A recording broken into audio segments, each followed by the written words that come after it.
Durante el gobierno de Narváez del Bienio Moderado, aparecen dos nuevos personajes en palacio: el nuevo confesor de la reina, Antonio María Claret, y un nuevo amante, Enrique Puigmoltó. Antonio María Claret fue nombrado en febrero de 1857 confesor real en sustitución del fallecido cardenal Bonet, y además también fue el preceptor de religión de la princesa de Asturias. Todos los lunes le daba una charla y alguna vez los reyes Isabel y Francisco de Asís presenciaban las mismas. El motivo de la elección de Claret fue que no estaba vinculado a ningún partido ni era miembro de la camarilla. Era un hombre culto, de vocación misionera, y tenía fama por su forma de predicar y de enseñar la religión. A lo largo de toda su vida fue muy criticado y calumniado, podemos decir que de manera injusta. Se le acusaba de intrigante y de consentidor de la vida privada de la reina, pero la razón de estas críticas era por su integrismo católico, ya que aconsejaba siempre a la reina el nombramiento de obispos los más cercanos al Papa, o por su carácter integrista. Antonio María Claret fundó la Academia de San Miguel, que se dedicaba a difundir libros, folletos, medallas, crucifijos, estampas, y también favoreció la fundación de nuevas congregaciones. El otro personaje, Enrique Puigmoltó, era un militar que fue introducido en la corte por Narváez, cosa de la que posteriormente se arrepentiría. Se dice que fue el padre de Alfonso XII. Ahora os dejo con dos vídeos que os explican un poco la vida del confesor y del amante. Nació en Sant Sallent, Barcelona, en 1807. Cumplidos los 12 años, su padre le mandó que le ayudara en el taller de hilados y tejidos de algodón que tenía en su propia casa. A los 17 años, con el fin de perfeccionar en ese oficio, pidió a su padre que le dejara ir a Barcelona. Allí se matriculó en la lonja y estudió gramática castellana y francesa, trabajando de día y estudiando de noche. Se convirtió en un técnico y en un maestro en el arte textil. Sin embargo, a los 21 años entró en el seminario de Vic, donde destacó por su aplicación al estudio y por su piedad. Se ordenó a los 27 años y 4 años después marchó a pie y sin dinero a Roma para ser enviado a predicar el Evangelio a cualquier parte del mundo. Pero no tuvo ninguna misión y volvió a España destinado en la provincia de Gerona. A falta de médicos que habían huido a causa de la guerra carlista, se dedicó a curar con hierba y oraciones a la población, logrando aliviar sus dolores. No obstante, seguía con la idea de ser misionero, y un año después Roma le concedió el título de misionero apostólico. Desde entonces, siempre a pie, con un mapa de Cataluña, un atillo y un breviario, se dedicó a explicar la doctrina cristiana entre los lugareños. En sus misiones, las catedrales y las iglesias de muchos lugares reventaban de gente cuando predicaba. No le faltaron enemigos que le calumniaron y obstaculizaron su labor misionera. Además de las misiones, el padre Claret predicaba ejercicios espirituales al clero y a las religiosas. Todos los que le conocieron afirmaban que era un hombre incansable. La rebelión carlista de 1847 frenó las misiones de Claret en Cataluña, y el obispo de Canarias le invitó a misionar en sus diócesis. Estuvo 15 meses, y dejó muy buen recuerdo entre los canarios. A su regreso a la península, fundó la Congregación de Misioneros Hijos del Inmaculado Corazón de María, y al año siguiente fue nombrado arzobispo de Santiago de Cuba, a pesar de sus reiteradas renuncias. Allí estuvo 6 años. Renovó y promovió todos los aspectos de la vida eclesial y social. Fundó instituciones religiosas y sociales para niños y mayores. Creó escuelas técnicas y agrícolas. Construyó centros de acogida y de enseñanza para niños y ancianos. Y se enfrentó a los capataces, arrancándoles el látigo de las manos y exclamando: blancos y negros todos somos iguales a los ojos de Dios. Los políticos y los corruptos se unieron para perseguir al arzobispo combativo, que daba la vida por defender a los explotados y a los oprimidos. En 1856 sufrió un atentado.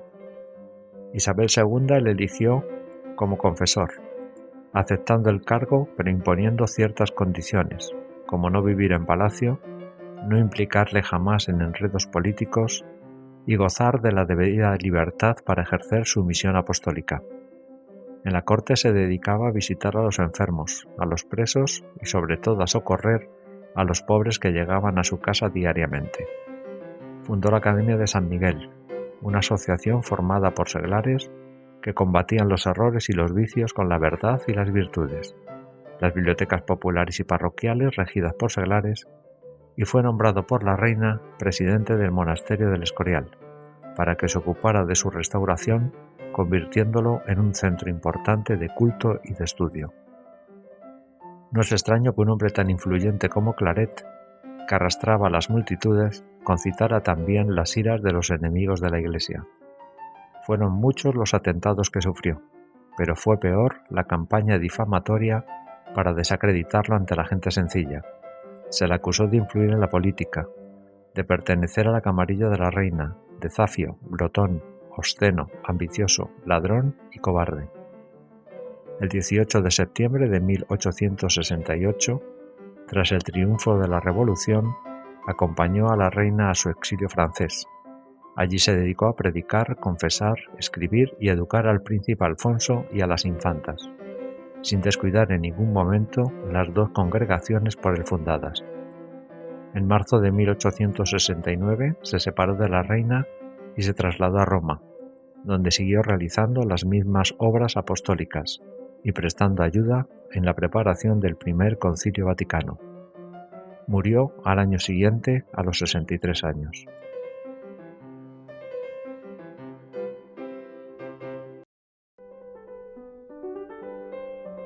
Nació en Teniente Valencia en 1827. A los 17 años ingresó en la Academia de Guadalajara y al terminar sus estudios ingresó en el Cuerpo de Ingenieros.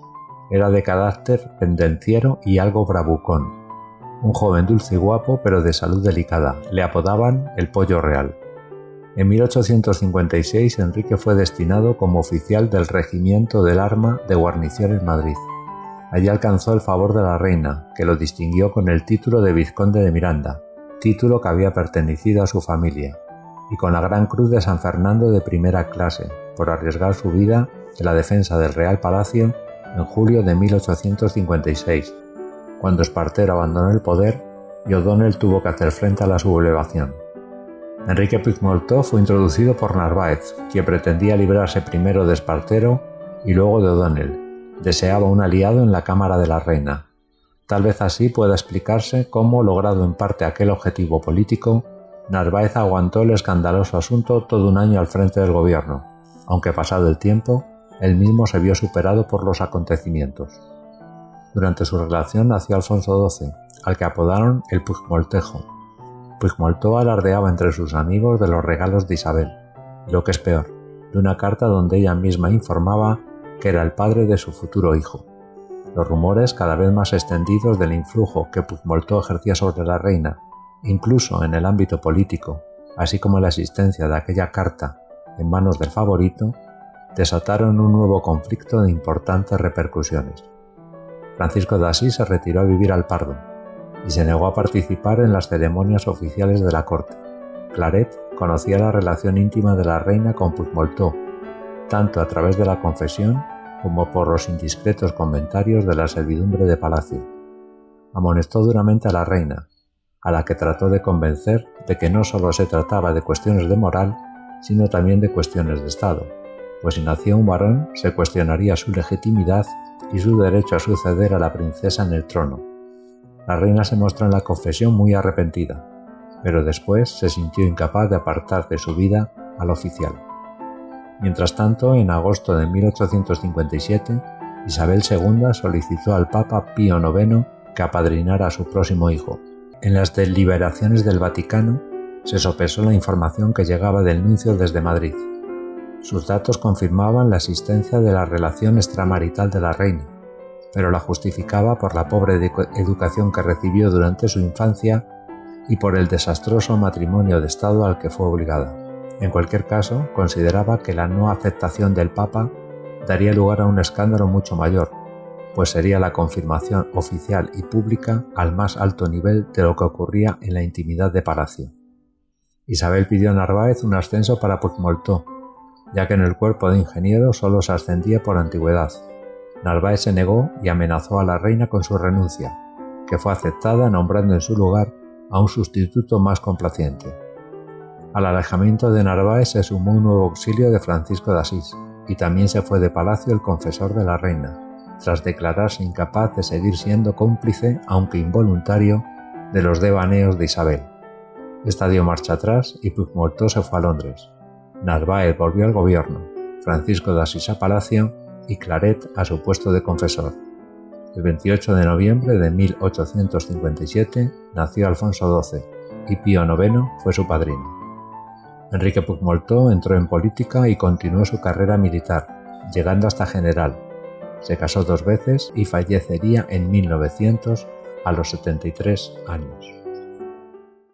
La caída del gobierno de Narváez tuvo una serie de causas que provocaron la misma. En Europa se estaba viviendo una gran crisis económica debido a la especulación financiera que provocó el cierre de los bancos y encareció mucho los créditos. España vivía permanentemente al amparo de los créditos franceses e ingleses para financiar todos sus proyectos. Entonces la solución que dio el gobierno de Narváez fue liberalizar la producción y el comercio, lo que trajo una gran oposición de la gente de dinero que exigía un mayor proteccionismo y unos precios más altos. Sin embargo, curiosamente, la crisis financiera europea favoreció a España, ya que muchos capitales europeos buscaron el refugio en España. Si a esta crisis europea le sumamos las dificultades que tuvo el gobierno Narváez para gobernar, debido a la falta de apoyos dentro incluso de su propio partido moderado, ya que solo le apoyaban a Narváez los más conservadores, los que llamábamos los neocatólicos. Sumarle a esto el enfrentamiento que tuvo con la reina con el nuevo amante que él mismo introdujo, Enrique Puigmoltó. Isabel II incluso llegó a plantear la posibilidad de ser ella la que tomara las decisiones, como lo hizo su madre durante la regencia. Entonces se la tuvo que explicar a la reina en qué consistía ser una reina constitucional. En mayo de 1857, Leopoldo O'Donnell presentó su proyecto de nuevo partido, la Unión Liberal, en la sala de reuniones del Palacio de Doña María de Aragón en Madrid, ante una asamblea de diputados, senadores, periodistas. En esta reunión criticó fuertemente a los moderados, a los que acusó de haber participado en la Vicalvarada y de que su fidelidad a la reina y su defensa del orden público era realmente una pose. En dicha reunión presentó su programa, que consistiría en una desamortización civil y eclesiástica siempre con previo acuerdo de Roma, una oposición al centralismo radical de Narváez y también a la descentralización que había promulgado el bienio progresista. Se presentaba como una vía intermedia, buscando la protección de los intereses de las provincias y de los ayuntamientos y de una renovación del sistema político, buscando la armonía entre moderados y progresistas. A esto sumarle que en julio de 1857 se provocaron unas revueltas campesinas en Andalucía, en los pueblos de Utrera y Araal. Hubo ataques al cuartel de la Guardia Civil y se incendiaron los registros de la propiedad. Los protagonistas de esta revuelta fueron campesinos y jornaleros, aunque siempre se vio detrás de ellos la mano del Partido Demócrata y de los republicanos. En estas revueltas se exigía un mejor reparto de la tierra, se protestaba por las subidas de los precios y se pedía la abolición de la monarquía y la proclamación de la república. Las revueltas fueron fácilmente sofocadas por el ejército en cuestión de 2 días y dejó un saldo de 25 muertos y de innumerables detenidos. A continuación vino una fuerte represión por parte del gobierno que terminó con 34 ejecuciones, todos ellos fusilados. Esta represión no gustó incluso ni a miembros del gobierno, y esto sería el detonante para que al mes siguiente, en agosto de 1857, Narváez presentara su dimisión. Estuvimos durante 2 meses sin gobierno, hasta que Francisco Armero, el 15 de octubre de 1857, formó un nuevo gobierno, que será el penúltimo del bienio moderado. Nació en Fuentes de Andalucía, Sevilla, en 1804. Siguió la carrera militar familiar dentro de la Armada. Participó en la defensa de Cádiz ante los 100.000 hijos de San Luis. Restablecido Fernando VII, se le encomendó una misión a América para defender el virreinato del Perú y de allí marchó a Filipinas. Participó en el bando cristino en la Guerra Carlista, dedicándose a la persecución del tráfico de armas y distinguiéndose en la recuperación de Bilbao. Al término de la guerra ya era brigadier y entró en política siendo nombrado diputado por Sevilla. Fue ministro de Marina en diferentes gobiernos de la década moderada, entre los años 1845 y 1847, realizando una reforma considerable con muy pocos recursos. Compaginó su cargo de ministro con el de capitán general de Madrid. Estuvo destinado en La Habana como comandante general del apostadero, donde se ocupó de mejorar sus instalaciones reforzando la artillería de los buques. Regresó a España en 1851 por problemas de salud y volvió a ser ministro de Marina durante un año. En 1856 fue ascendido a capitán general de la Armada y nombrado director general de la misma. Al año siguiente sustituyó a Narváez en la presidencia del gobierno e intervino junto a Francia en la Conchinchina como respuesta a la matanza de unos misioneros. Tras su breve gobierno se alejó de la política y fijó su residencia en Sevilla. En 1864 se le concedió el título de Marqués de Nervión por sus méritos y servicios prestados. Sin embargo, volvería a ser nombrado ministro de Marina al año siguiente, desarrollando una acertada política de personal, mejorando los sistemas de formación y enseñanza y fomentando la pesca. 2 años después, moriría a los 62 años. Francisco Armero estuvo 3 meses en el gobierno, de octubre de 1857 a enero de 1858. No vamos a decir nada, no hay que mencionar absolutamente nada, pero sí el hecho de que el 5 de diciembre de 1857 llegara un nuevo nuncio a Madrid, Lorenzo Barilli, que estará 12 años en el cargo y será el padrino en el bautizo de Alfonso XII en nombre del Papa. Este venía con instrucciones muy claras de Roma e intervino en asuntos internos de la política española. Con relación al concordato traía las siguientes instrucciones: la abolición de toda la legislación anticlerical que se había realizado durante el bienio progresista, un aumento en la dotación del mantenimiento al culto y al clero, resolver todos los problemas de las ventas de los bienes por desamortización, subvencionar capellanías familiares, exenciones tributarias y, por último, acabar con los abusos del exequatur regio.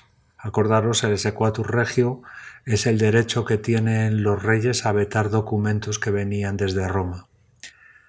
No se limitó a estas instrucciones, sino que también traía instrucciones de carácter interno, como facultar a los obispos sobre las dispensas matrimoniales, la celebración de sínodos diocesanos y concilios provinciales, con el objetivo de dotar a los sacerdotes y a los obispos respectivamente de una única voz, emitir boletines eclesiásticos con el objetivo de difundir las ideas de Roma y por último organizar misiones populares y ejercicios espirituales para aumentar el número de creyentes.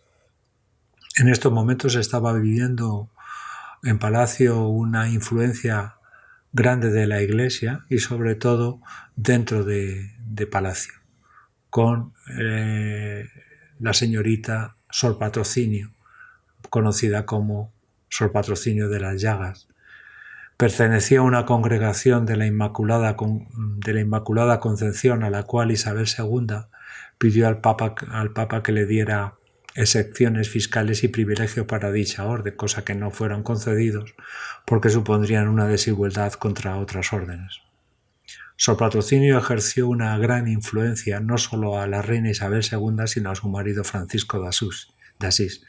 Isabel la tenía como consejera y como confidente. Realmente esta mujer fue un personaje muy singular que ahora os la voy a presentar en el siguiente vídeo. María Rafaela Quiroga Capopardo, Sor Patrocinio, conocida como la monja de las Llagas, es un buen ejemplo del conjunto de personajes oscurantistas, ultrarreligiosos y reaccionarios que rodearon a Isabel II y a una parte de su entorno familiar. Fue quien convenció a Isabel de las virtudes de hombre serio y enérgico de Francisco de Asís, pese a su apariencia, y que dicho matrimonio sería de gran utilidad para la Iglesia Católica. Nació en 1811 en San Clemente, Cuenca, hija de un administrador de rentas reales. A la muerte de su padre, la familia se trasladó a Madrid. A los 15 años, su madre intentó casarlo con Salustiana Olózaga, progresista liberal que prometía mucho en su carrera política. Pero la niña se opuso porque quería ser monja. A través de su tía, la marquesa de Santa Coloma, entró como discípula en las Comendadoras de Santiago, pero su misticismo se acentuó con el paso del tiempo y pasó a la Orden de la Inmaculada Concepción de Nuestra Señora, de cánones más rígidos, en el convento del Caballero de Gracia de Madrid, tomando los hábitos a los 18 años y profesando los votos de obediencia, castidad, pobreza y perpetua clausura. A los 23 años le aparecieron las llagas en las manos y en diversas partes del cuerpo. El rumor se extendió como un reguero de pólvora, formándose tumultos ante el convento que obligaron a confinarla en un piso secreto. En aquel momento, Olózaga era gobernador civil de Madrid y le ofreció llevarla a Londres siempre que aceptara amarlo. Sor Patrocinio rechazó la propuesta y el despechado Olózaga, con el pretexto de aclarar el prodigio de las llagas, la sometió a un proceso, con la esperanza de desenmascarar lo que según él no era sino un fraude.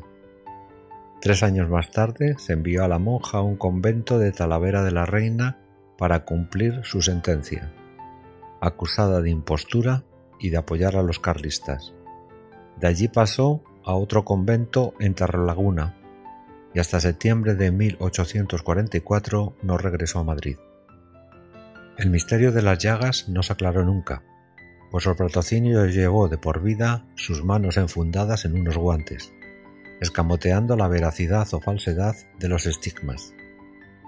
La relación de Sor Patrocinio con la familia real venía desde el asunto de las llagas. Luisa Carlota anudó una estrecha amistad con ella y le confió la educación religiosa de sus hijos. Tenía una mirada cautivadora, un carácter dulce y penetrante, y una conversación agradable y nada fanática, lo que le permitió adueñarse de las voluntades que manejó con suavidad y estilo. La no pertenencia ni obediencia a ningún partido y su despego por lo material hizo que Isabel y Francisco confiaran mucho en ella. A Isabel le rechazó una diadema de diamantes valorado en 3 millones de reales y a Francisco de Asís el cordón del toisón de oro. Pero no todos en Madrid la estimaban y sufrió 2 atentados con armas de fuego, saliendo ilesa de ambos. También fue desterrada a Badajoz por el gobierno de Narváez en 1849. De vuelta a Madrid, fue incluso acusada de haber participado como cómplice en el atentado contra Isabel II en 1852.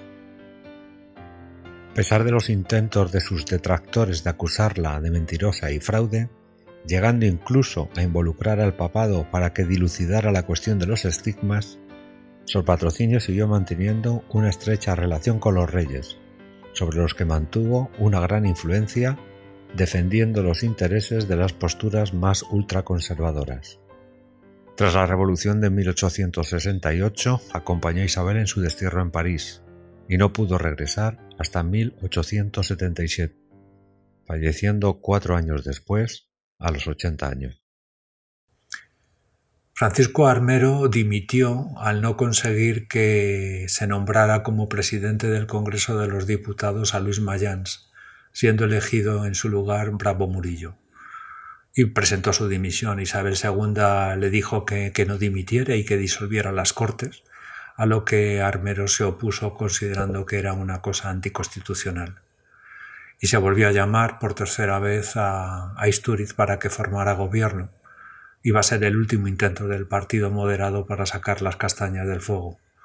El motivo de volver a llamar a Istúriz era que mantenía buenas relaciones con todas las facciones del Partido Moderado y además era bien visto por la familia real. Pero no va a tener éxito su gobierno, que va a durar tan solo 5 meses, y va a haber enfrentamientos muy fuertes entre el presidente del gobierno y el presidente del Congreso, entre Istúriz y Bravo Murillo. Entonces Istúriz se acercó a los puritanos y a los progresistas moderados y propusieron a O'Donnell que colaborara con ellos. Pero había un grave problema. Isabel II no quería ver ni en pintura al general O'Donnell. Entonces el mismo gobierno se inventó una crisis y se produjo un levantamiento en Madrid, donde se amenazó a la reina que si O'Donnell no era el presidente del gobierno, habría una revolución. Veremos cómo la reina cederá ante estas presiones y esto será el punto y final del bienio moderado y se iniciará en España un periodo nuevo donde no gobernará ni un partido moderado ni un partido progresista, sino que será un nuevo partido, que será el del general O'Donnell, la nueva Unión Liberal.